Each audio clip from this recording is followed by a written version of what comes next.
I was in New York City on February 20th, 2020, to take in one of Billy Joel's Artist in Residence concerts at Madison Square Garden. Manhattan was as loud and crowded as it ever was, from the train station to the bagel place to the sidewalks to the broken escalator in the garden that we had to walk down surrounded by thousands of our new closest friends. A month later, 6 years ago this week, Manhattan was a literal ghost town, filled with scenes from apocalyptic horror movies. My guest today, Rabbi Kara Tav, witnessed many of those scenes firsthand, working as a hospital chaplain in Brooklyn during the worst months of the pandemic. The episode before this dropped on the holiday of Purim, the story of which is told in the biblical book of Esther. In Esther chapter 4, Esther's uncle, Mordecai, admonishes her, "Who knows if you became queen for a time such as this?" In our conversation, Rabbi Kara will teach us that chaplains are the people who dwell in the who knows. By the end of the conversation, I found myself thinking that she came to her profession for a time such as this. Stay tuned and hear for yourself.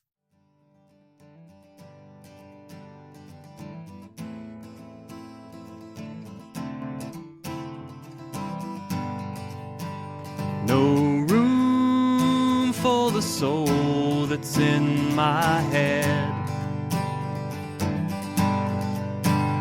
No room for the soul that's in my heart.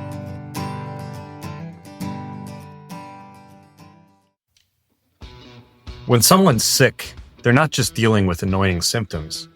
They're confronting some of life's biggest questions. I'm Dr. Jonathan Winkle, and you're listening to Healing People, Not Patients. Join us as we explore how to make our practice about complete healing, healing of the body and the spirit.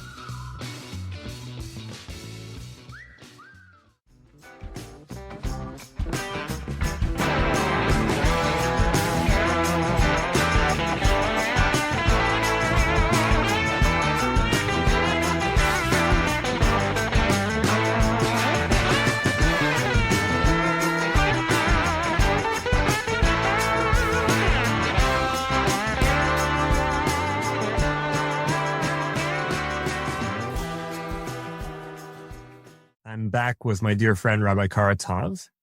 Rabbi Kara is a chaplain at UPMC McGee Women's Hospital. She also has a private practice doing spiritual counseling. And I won't get into the details of how we first got to know each other. It's been a long time.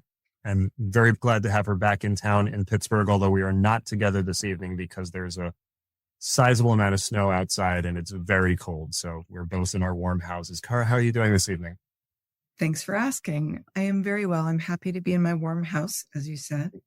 And I've had a couple of days off work because I can't get anywhere. So I'm feeling rested and relaxed right now. Great. I'm glad to hear it. I have an intuitive understanding of what it is that you do, but I know that there's, especially in this day and age, a lot of confusion about what chaplaincy is. 2 episodes ago, I had on my friend Rabbanit Miriam Fenster, who is a halachic advisor. She works a lot with people with both physical illness and even more so these days with mental illness, about navigating where their religious observance and their health needs, whether those are mental health or physical health, get into conflict with each other and helping them navigate a path through that. And she made a very clear distinction between her work and chaplaincy. So having further muddied the waters, can you try and clear that up for us and tell us in simple terms, what does a chaplain do? What is your role in someone's medical journey? That's a great place to start. Start at the very beginning. So my role is alongside the medical staff. The medical staff have particular parts of the patient, forgive me for putting it like that, I'll use my own language, that they minister to. There are doctors who care about livers, and there are doctors who care about hearts, and there are doctors who care about the mind, and there are doctors who care about the bones, and chaplains care about the spirit. And so we work alongside the medical team. And I say alongside because sometimes we lead the way for the medical team, and sometimes we follow the medical team, and sometimes we're literally alongside. So I picked alongside. It seems friendlier. And really what I do is help people to access their inner resources in order to work with the medical team to heal themselves. Because doctors don't heal patients. Doctors can heal parts of patients, but only with the participation of the patient. You guys don't go in and fix someone, do you? You're making a face like you don't think that's correct. Well, only because now you're going to make me retitle my podcast, which is called Healing People, Not Patients. I take your meat. I need to have you change the title of your podcast in that case, because all right, you do heal people, but you don't heal them alone. I guess that's for sure. For sure. I'm saying that you can't heal them unless the patient cooperates. They have to use the regimen that you offer them. They have to take the medication. They have to tell the story. They have to do the things that you need in order to help them to heal. Yeah. So that's not unlike me in that I help people heal by giving them a framework so that they can help themselves heal. We talk a lot about spirituality, sort of like a marshmallowy term. It's sweet and it's sort of nondescript. I lived in Eastern Europe for a year. And during that year, I worked in the Jewish community of Romania. And during that time, I worked with college students and other people in the Jewish community. And they would say, like, what do you eat? What's like a treat that you know about that I don't know about? And they loved peanut butter. And I said, well, in America and in Canada and in Israel, actually, people eat peanut butter with marshmallow fluff. And the answer to that was, what's marshmallow? I know you can make marshmallows, but really, I'm not sure what's in marshmallows. Yes. Spirituality has that feeling. Like, what it is when you see it. You know what it is. Can you say exactly what spirituality means? Like how it manifests in us? And the answer is that spirituality is the thing that we know gives our life meaning. It might be gardening, and it might be making music, and it might be listening to music, and it might be God, and it might be prayer, and it might be our work. Maybe our work gives our lives meaning, but there's like another level of those things, which I would call spirituality. I have two thoughts following what you said. One is in terms of giving a definition of spirituality. I take after my father. I'm a sci-fi fan. And in the second version of Battlestar Galactica, the cyborg race they get religion very early on in the show. And about somewhere along about season 3, the human characters have been, like, a few of them have been kidnapped to take on a mission on this very small ship. And they're talking with one of the Cylons, and he defines religion as the feeling that this is not all that we are. It's interesting that Cyborg said that, because religion is very different than spirituality in that it comes with trappings. It comes with words and clothing. I would say that religion actually has a box, and spirituality doesn't always have a box. I am a fairly observant Jew. I pray regularly. I make it to shul on Shabbat when the weather isn't horrible. And I can vouch for that. And do I always have a spiritual experience? Oh, sure. I don't think so. And so I think that religion and spirituality have, while they fit in a Venn diagram, I think that they are definitively separate. Yeah. The Venn diagram is when all the trappings actually move you to a space where you can connect with the spirituality. Right. Yes. The other thing that I was thinking of is something that this is rabbinic advice that I quote often, is Rabbi Harold Schulweis, who talked about the doctor-patient relationship as covenant. And he was saying that specifically because he was recognizing that medical professionals can't heal somebody on their own. There needs to be a mutual relationship, and specifically a mutual relationship where the doctor is helping the person uncover their own healing potential, and the patient is helping the doctor uncover their own woundedness, imperfection, need for assistance as well, so that maybe they're on a more even footing. Mhm. And certainly the hardest work that I've done has been where I realized that I am not all that. It's terrible when doctors find that out. Yeah. Speaking of a time when doctors all found that out. So I don't remember when you entered chaplaincy as a profession. You'll remind me of that in a minute. But one of your roles that you entered at a very inconvenient moment ended up having you serving as a hospital chaplain in probably the most difficult moment in American medicine, at least since the AIDS epidemic. And, maybe going back further all the way to the great influenza. You were a hospital chaplain that started the job a month before the lockdown at the beginning of the COVID pandemic. And I know from reading your Facebook posts and then from talking to you after we reconnected in IRL, as it were, how incredibly difficult that was. But you would occasionally post about some wins and some really meaningful things that you were able to do. What did you learn from that experience? But even more so, what things that you already knew did you draw on to be able to do your work in that space? Wow. Yeah, that's a big question. First of all, it was 2 weeks, not a month. Oh, it was still February, right? So it was in the previous calendar month. You're not totally wrong, but 2 weeks and a month are totally different for many reasons I will get into in a moment. But before that, I'll say that I had worked as a chaplain for coming on 10 years when I got the job at that hospital. I had been the manager of a department and the palliative care chaplain, which is my specialization previously.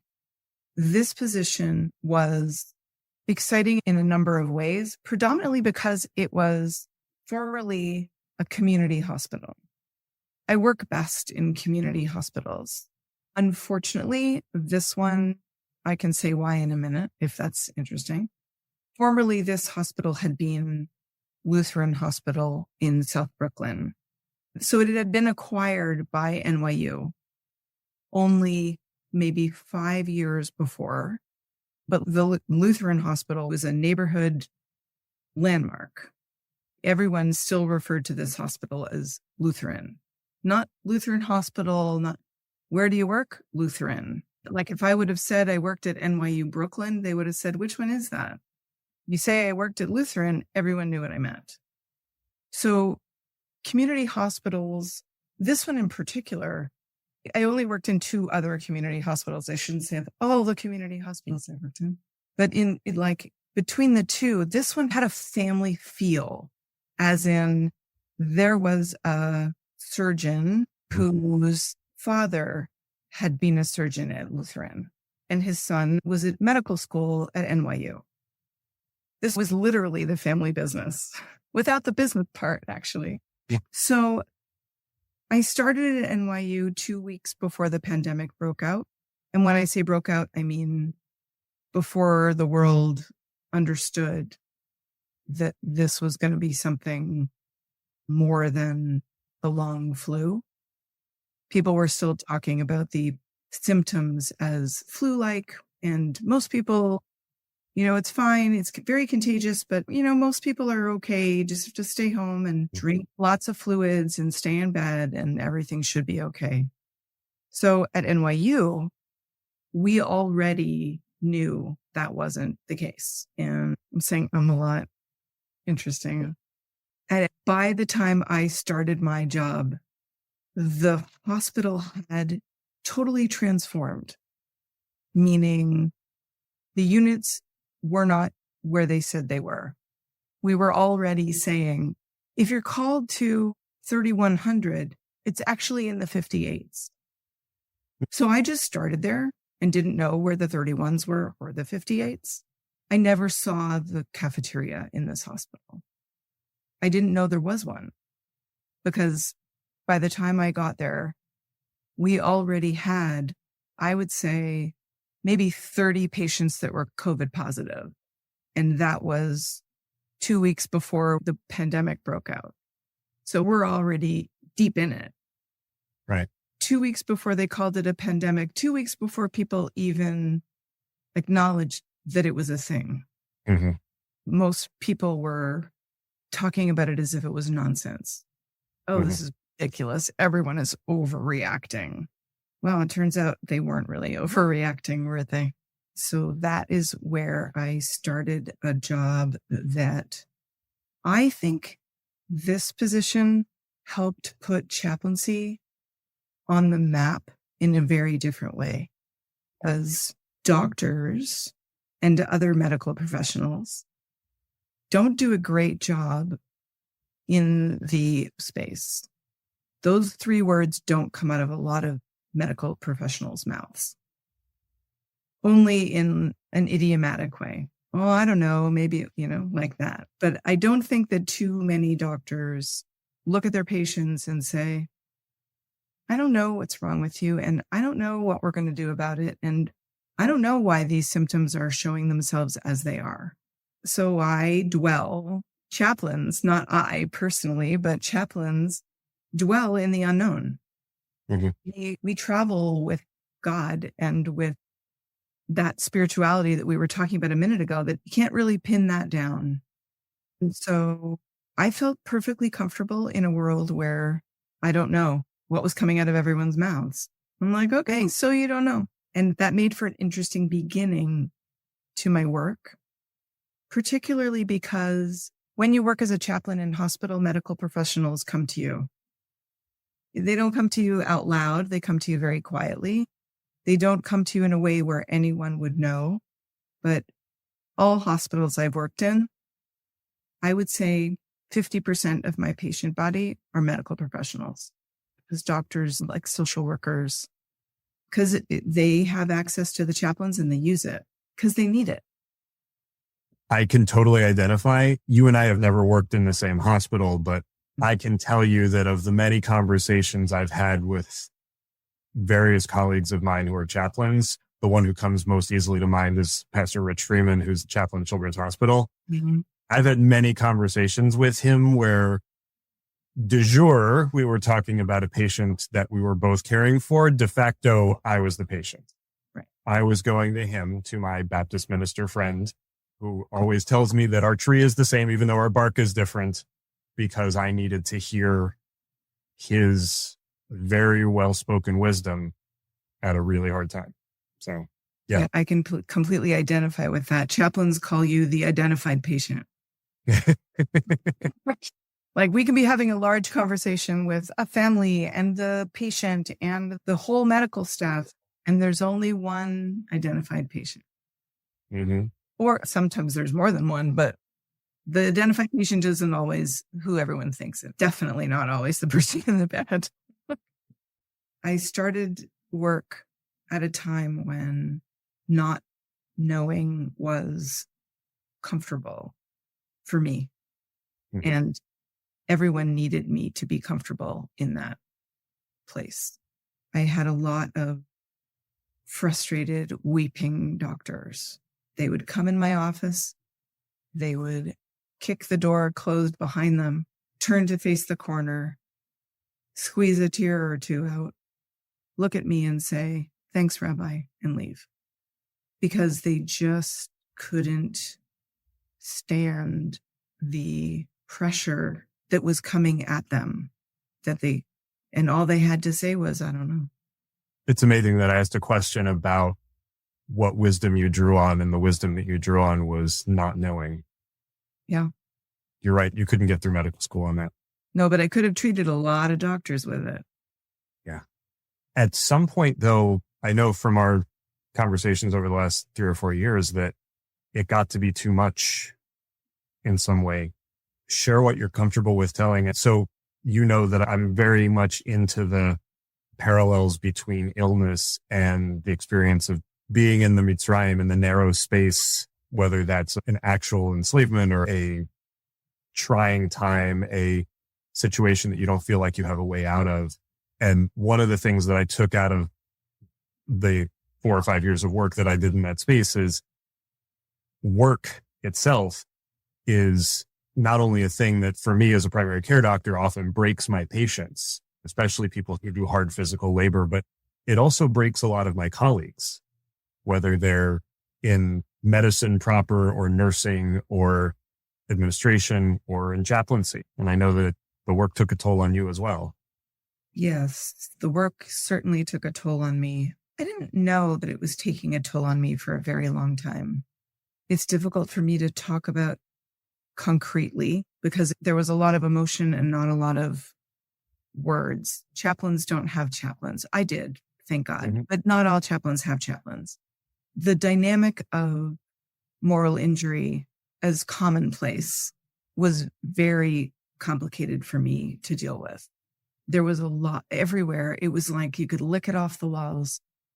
The doctors and the nurses were challenged by one another, but they were also challenged by politics and poverty and life in community. I worked 24/7. I was on call 24/7. I took 4 trains to South Brooklyn every day and 4 trains home, empty trains. In those empty trains, I had time to write, to process what was happening around me. When I got off the train, I would walk from the train station home. During that walk, which was often around 7, people would be doing the clapping and pot banging out their windows. Right. And I was walking by in scrubs with my tag that says I'm allowed to be on the train, which everyone could see from a mile away because nobody was allowed on the train. And they would shout and they would thank me. And all I could think was, you have no idea what I see. And I love that you can lean out the window, bang on your pots and feel gratitude for your safety. But I can't promise you that you're safe. So in some ways, that was my moral dilemma because people were very grateful. A lot of people expressed gratitude. They sent gifts. They sent food. They sent music. I got more than once large boxes filled. When I say boxes, if you've ever moved, you know what the size of a book box is. Yep. So I received 2 book boxes filled with Hershey's Kisses. People really were grateful that those of us who went to the hospital every day were there. But I think that they didn't totally understand what they were being grateful for. They knew that they felt gratitude, which was enough for me. But it was very hard for me that they didn't understand what they were actually grateful for. They were grateful for every breath they took. They were grateful for every delivery that came to their door. What do they call it? Touchless delivery? Yeah. Yep. Contactless. Contactless. So I'll say, which is also part of this for me, I had no idea what was happening in the real world. So people were standing in line to go to the grocery store and they were standing 6 feet apart and they were lined up around the block in New York City. I never stood in line for groceries. I never went into an empty grocery store with 3 other people. I didn't know the pain of not being on the front lines because there was pain in that.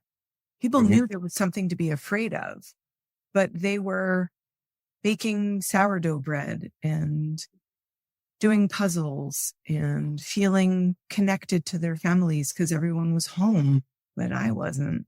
I wasn't home and I didn't feel connected to my family. My brother in Toronto, and he's a physician, I'll just put that out there, made jokes about quarantinis. They would drink quarantinis.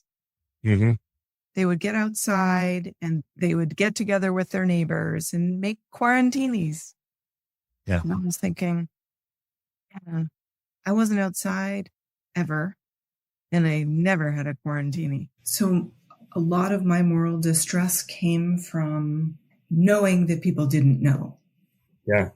If you were a New Yorker, then you heard the governor talk to the city every night. I think around the country, people listened to him lie to everyone.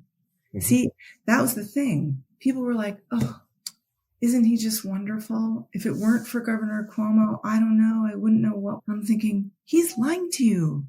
He's not telling you the truth. And I didn't want to be that kid. Like, it's bad enough. And if they're getting some comfort from a paternalistic voice who's got charts and other things, I don't know, I never saw it, but that's nice. And it's important. It was as much healing as anything. It was as much healing as puzzles and sourdough bread and quarantinis, but it wasn't true. And that was very hard for me. Well, you used a word, connected, a little bit ago when you were talking about people who were able to be home and were connecting with their families. It was my reality. I spent 10, 12 hours a day in front of a screen doing telehealth visits and then bracketing that with meeting after meeting for this community or that community, the other community that I was a part of, about how do we keep the community safe and apart, but still connect virtually through things and all of these things. And that went on for a lot longer than anybody expected that it would. And my gung-ho, anything I need to do for as long as it takes really started to unravel somewhere around the beginning of 2021. About 3 years later, so after everything had basically gone back to what now passes for normal, I was talking to a colleague of yours out west, who's a congregational rabbi, who said, I think I probably buried more people who died of the consequences of the pandemic than who died from COVID. Talking about older congregants of his who were separated from family and who were dwindling away, lonely. Really, I think that piece of it really broke us. And I think for a lot of health professionals, not being able to connect to everybody else because we had such a different reality, whether it was because we were on the front lines in the hospital like you were, or because we had to be the mean, fun ruining voice of, no, you can't do that yet, really isolated us a lot. Yeah. Yeah, I think that's true. I would add to that and say that a lot of people died not from COVID, but because of COVID, not loneliness and isolation, but they were ill and they couldn't go to hospital. Mm-hmm. So if you had a cancer diagnosis in March, you had done a certain amount of treatment, but there was more to go and you were afraid to go to the hospital. They told you to stay home. They told everyone to stay home. And many of those patients started to trickle back. Our pandemic was longer, I think, than the Pittsburgh pandemic. So they started to trickle back shortly before I left Pittsburgh 3 years ago. They were at the end of their lives already. Yeah. And that was shocking. Like, nobody tells you what that's going to be like. People who die in hospital because they're sick, not because they were afraid to come to the hospital. Yeah. And people who didn't let that fear get in the way often then did die of COVID. I lost somebody who had just finally gotten her kidney in September of 2020, who caught COVID after being on immunosuppressants for a month and didn't make it out. A number of older patients of mine, whether they were on dialysis or getting cancer treatment and continuing it, and it wasn't their other disease that got them, it was the COVID because they were continuing to get treatment. There was no winning. That's right. There was no win. People felt like there was a certain amount of, I wouldn't say they felt like I was lucky. Nobody felt like I was lucky. But there was something about being able to go out in the world and do something normal. I got up at the same time every day. I walked to the train. I got on the train. I got off the train at work. I worked all day. I got back on the train. Like, it had a sense of normalcy to it that other people's lives didn't have. And I felt like I didn't know how to use Zoom. When I moved to Pittsburgh, I didn't see that laugh. That's like, everyone knew how to use Zoom. Became like the way we talk to each other, except I didn't know how to use it when I moved here 3 years ago. Right. I think I had to walk you through it. You talked for a class of mine when you were still in New York. That's true. I had to explain the process. That's right. I was like, I'm going to just talk and you're going to just, I'm like, yeah, that's what you were like. Exactly like that. So those were the practical things that wore me down. 4 empty trains every day in both directions. The clapping, like, which I was grateful for, but was uncomfortable with. But also there were the patients who died without someone in the room with them. That was very hard. Like, I wrote a prayer and laminated it. And I made, I don't know how many copies of it. I made a stack of them and I gave them to all the nurses that I knew, which was all the nurses and the night nurses, the day nurses, everyone, like sometimes the women who cleaned the floors, the environmental staff.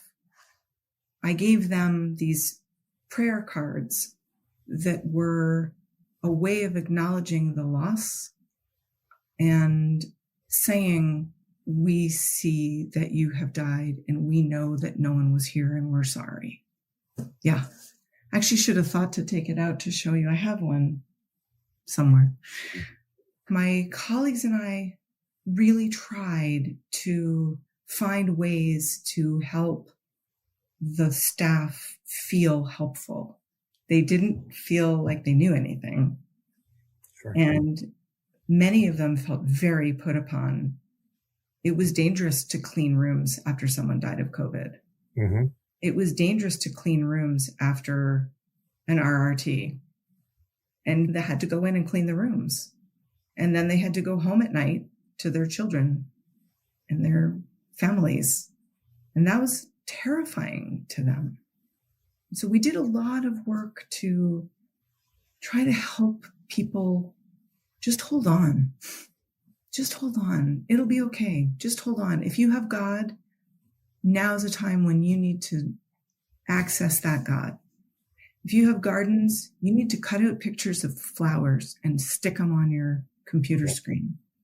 Whatever it is that helps you to trust that you're going to make it through this, you need to do.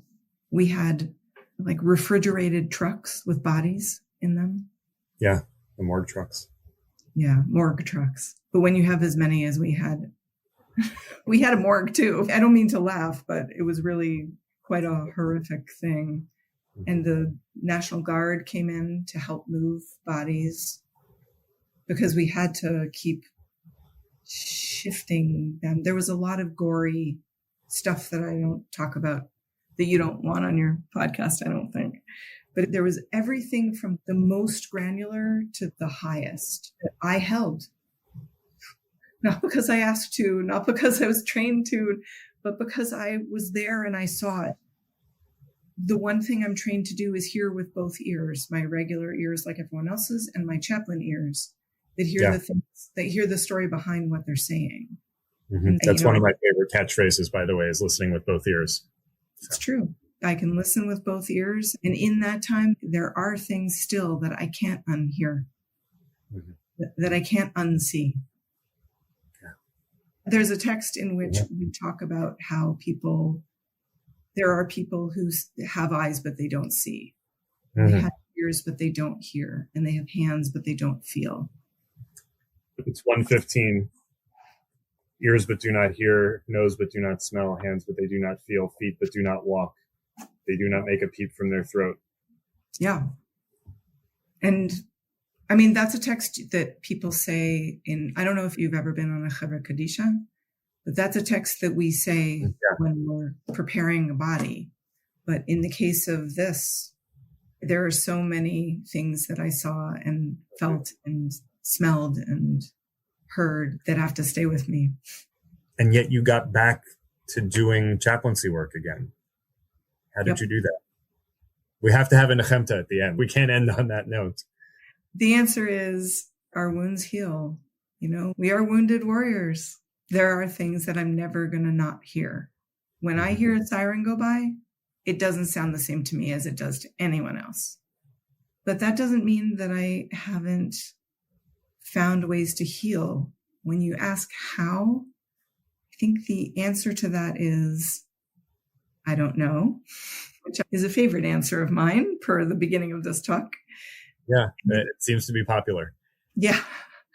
But also, I think things turned around. In the heat of this time, I had no idea whether anyone was going to survive. I didn't know if we were going to survive. It was possible that we were all going to die of this. I had colleagues who died. There was staff around the hospital who went home because they were unwell and they never came back.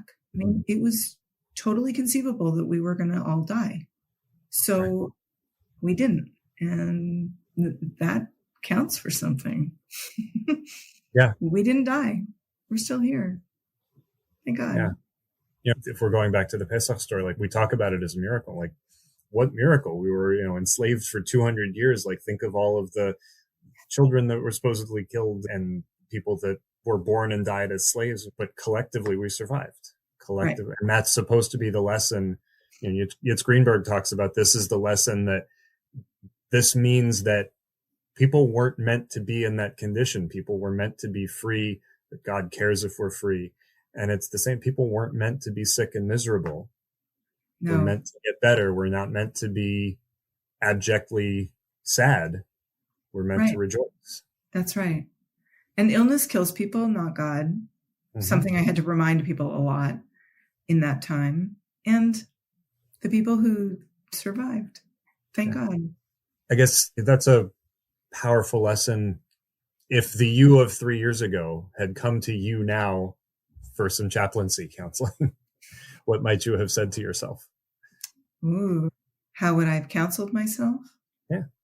That is sometimes how I kick myself in the pants if I'm not getting myself together, is like, if I were my doctor, what would I tell myself? So that's a hard question to answer.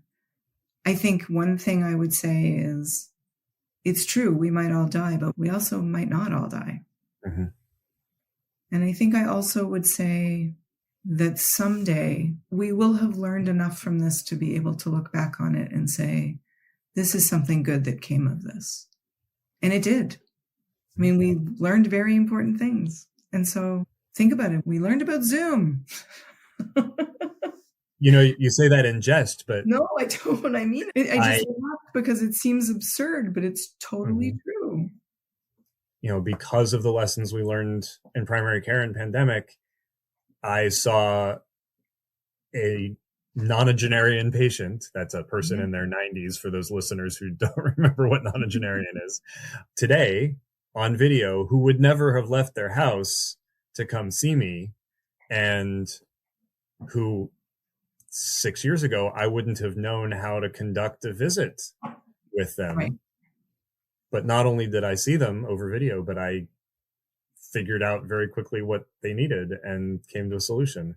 And otherwise they would have been waiting until the plows were all fixed, which could be 3 or 4 weeks. So, and go know what condition they would have been in 3 or 4 weeks, right? Yeah. I mean, we have to trust that there will be miracles. Yeah. I know there's a text about not leaning on the miracles, but yes, I'm willing to do that right now. I think that right now it's necessary, because if we don't lean on the miracles, there's nothing to lean on. Yeah. I knew what I was getting myself into when we started this conversation. Yeah. I mean, if I'm going to walk away from this with one thing, it's that the 3 most important words that get us through the worst of times is I don't know. And that's okay. And that can actually be an inspiration rather than a disappointment. Yeah. It should never be a disappointment not to know. It's almost like a challenge. Okay. You don't know, but you will. Great. All right. Kara, this is long overdue, and I'm really glad you agreed to do this conversation. It was lovely. This was a very sensitive conversation, and I appreciate it. Thanks. You're welcome. You call me a hero. You say that I'm saving lives, but the stress and the strain of healing the pain is killing me from inside. Occupational hazard is only a buzzword for putting our lives on the line. Somehow we might still survive if we see it in time. To survive for the people we love, we've all got to do what we must. Even if the way that we make our living is killing us. The beginning of the Exodus from Egypt was the moment when the Israelites cried out to God, and God took notice. The beginning of an individual's exodus from their own narrow place is the moment that a human being, acting B'Tselem Elokim, in the image of God, takes notice of their cry. I think Rabbi Kara did a beautiful job of teaching us that this is the essence of chaplaincy. And I think I spend so much time with chaplains in the hope that some of their ability to take notice will rub off on me and my colleagues in medicine. I'm a primary care doctor. And even though Rabbi Kara pointed out that there are doctors who take care of livers and doctors who take care of hearts, I'm a doctor who takes care of people, whole people. It's in the title of the podcast that I'm recording right this second. How can I take care of them if I can't take notice of their suffering? It isn't pleasant. The cultural meme of ugly crying didn't originate in the internet age. There are people doing it as far back as the Bible. Esav cries a great bitter cry when he realizes that Yaakov has stolen his blessing. The Egyptians, not the enslaved Israelites, they cried a great cry when the plague struck their firstborn. And in the Purim story, before Mordecai goes to Esther and wonders aloud if perhaps this is the time for which she was allowed to become a queen, like we talked about in the intro, he cries a great bitter cry, just like the one Esav cried. Why are some cries bitter and some not? Who knows? The same painful stimulus can feel completely different in different contexts, in different frames of meaning, with different beliefs, social supports, or coping skills. On the other hand, people who have nothing in common, even the bitterest of enemies, are united in suffering by a common tragic experience. The job of the healthcare chaplain, and the lesson they have for every healthcare professional, is to be present for that experience, not to fix it, not to take sides, not to know what comes next, just to be present. In that, we may hear something of why one is bitter and the other accepting, one angry and another serene. And our presence may be just enough to make the bitter waters of those tears sweet. Notice how Rabbi Kara spoke of her own emerging from the darkness of the pandemic. It's not that she has unheard those cries, whether the silent ones of the doctors facing the wall in her office, or of the lonely dying patients in their isolation rooms, surrounded by medical professionals looking like the bad guys in E.T. It's that we're still here, possibility that Kara didn't take for granted in 2020. For clinicians, especially clinicians who are used to winning the battle with their chosen disease or organ that suddenly find themselves losing, it can be tempting to despair the way many of us did back then. The only thing they may think of to say is, there's nothing more we can do for you.